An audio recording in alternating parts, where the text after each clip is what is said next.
Welcome to Penrose Learning, where we make understanding easy. You start by confirming membership and device readiness. Sign into your Microsoft account with Game Pass Ultimate because cloud streaming needs that license. Next, install the Xbox app on Android or open Xbox.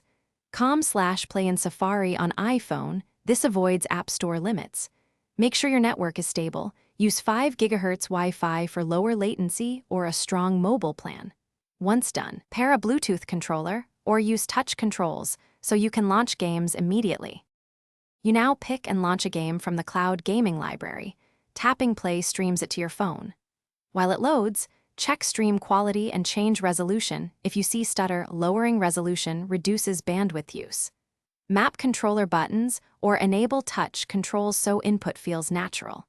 If you need lower latency, connect your phone to Ethernet with a USB adapter or move closer to the router. Make sure background apps are closed to prioritize network and CPU for smoother play.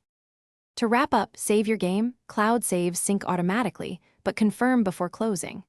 Exit via the Xbox app to end the streaming session cleanly and free server slots. If you switch accounts, sign out so the next user can sign in without conflicts. If something goes wrong, try these steps. Restart the app, clear its cache, toggle Wi-Fi, or change DNS to a public resolver. This often fixes connection and library loading errors quickly. Thanks for watching. If this was helpful, leave a like and consider subscribing. See you next time.